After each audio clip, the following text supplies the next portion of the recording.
മാഷങ്ങടെ പോണേ? ഞാൻ എൻ്റെ പെൻഷൻ മുടങ്ങിയിട്ട് ഒരു 5-6 മാസമായിരുന്നു. ഇതിപ്പോ ആരെ പോയി കണ്ടാലൊന്നും ശരിയാക്കി കിട്ടാന്നറിയില്ല.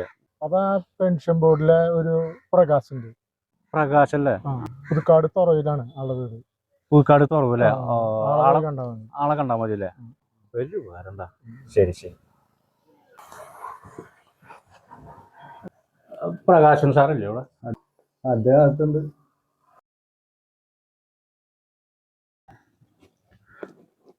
നമസ്കാരം. ഞാനേ ഒരു റിട്ടയർഡ് അധ്യാപകനാണ്. എനിക്ക് 3-4 മാസമായിട്ട് പെൻഷൻ മുടങ്ങി എടുക്കണം. അപ്പോൾ അതൊന്ന് ശരിയാക്കി തരണം. ഞാൻ രാജനെ കണ്ട് സംസാരിച്ചു. രാജാണ് പറഞ്ഞ സാറിന് വന്ന് കണ്ടാൽ മതി. എനിക്ക് അതൊന്ന് എങ്ങനെയും ഒന്ന് ശരിയാക്കി തരണം. മാഷക്ക് എന്നെ മനസ്സിലായില്ലെന്ന് തോന്നുന്നുണ്ടല്ലേ? എനിക്കങ്ങോട്ട് ഓർമ്മ വരുന്നില്ല. മാഷക്ക് മനസ്സിലാവുന്ന ഒരു കാര്യം പറയാം. 10ാം ക്ലാസ്സിലെ SLC ബുക്കില് പൊരുതി തോറ്റൊന്ന് എഴുതി തരാൻ പറഞ്ഞ് വാശി പിടിച്ച ലാസ്റ്റ് ബെഞ്ചിലിരിക്കുന്ന ഒരു പ്രകാശിന് ഓർമ്മയില്ല? ഇപ്പൊ കുറേശ്ശെ ഓർമ്മ വരുന്നുണ്ട്. ഒരുപാട് കുട്ടികളെ പഠിപ്പിച്ചതല്ലേ? ശരിയാ, പ്രകാശൻ അല്ലേ? നിങ്ങൾ അങ്ങോട്ട് പോക്കോ, ഞാൻ വരാം. മാഷേ, അതെ, എന്റെ SSLC ബുക്കിൽ പൊരുതി തോറ്റൊന്ന് എഴുതി തരുമോ? പൊരുതി തോറ്റൊന്ന് എഴുതി തരും? SLC ബുക്കിലാ? അത് മാഷിന്റെ പണിയല്ല. പോടാണ്. പൊരുതി തോറ്റൊന്ന് എഴുതി തരും.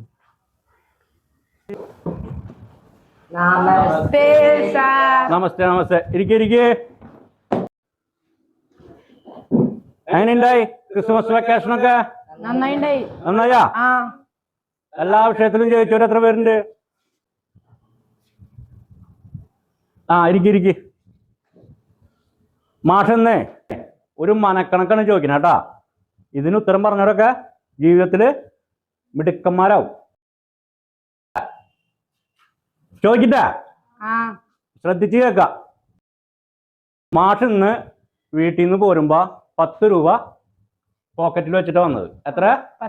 10 രൂപ. ബസ്സിനാണ് വന്നത്. ബസ്സിൽ കയറി 2 രൂപ ബസ്സിന് ടിക്കറ്റ് എടുക്കാൻ കൊടുത്തു. എത്ര രൂപ ടിക്കറ്റിന് കൊടുത്ത? 2 രൂപ. 2 രൂപ ബസ്സിന് വന്ന് സ്കൂളിന്റെ അവിടെ വന്നിറങ്ങി. സ്കൂളിനടുത്തുള്ള ചായക്കടയിൽ മാഷ് കയറി ഒരു ചായയും ഒരു കടിയും കഴിച്ചു. അവിടെ 3 രൂപ കൊടുത്തു. അവിടെ മാഷ് എത്ര കാശ് കൊടുത്തു? 3 രൂപ കൊടുത്തു. എത്ര? 3 രൂപ. ഇനിയാണ് മാഷ് ചോദ്യം ചോദിക്കുന്നത് കേട്ടാ. അപ്പോ മാഷിന് എത്ര വയസ്സായി? നീ പറഞ്ഞ മനസ്സിലായില്ലേ? ഇരിക്കി. നീയോടാ? അറിയില്ല. ഇരിക്കി. നിനക്കോടാ? അറിയില്ല. നിനക്കാ? നിനക്ക് കണക്കിൽ എത്ര മാർക്ക്? അര മാർക്ക്. ഇതിന് ഉത്തരം നിനക്ക് അറിയാം അല്ലേ? അന്ന മാഷിന്റെ വയസ്സ് എന്ന് പറഞ്ഞ 24 എത്രയാ? 24, 24, 48. അപ്പൊ മാഷിന്റെ വയസ്സ് 48. ശരിയല്ലോ. അമ്പടം എടുക്ക.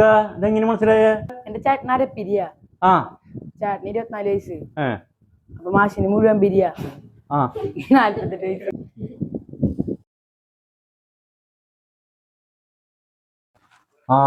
പ്രകാശ്. ഇപ്പൊ എനിക്ക് ഓർമ്മ വരുന്നുണ്ട്.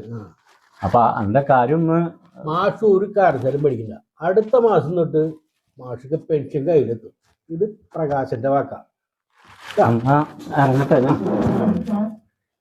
ഇറങ്ങട്ടെ.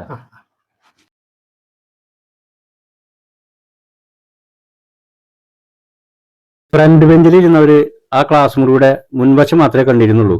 പക്ഷെ ബാക്ക് ബെഞ്ചിൽ ഇരുന്നവര് ആ ക്ലാസ് മുറി മുഴുവൻ കണ്ടിരുന്നു.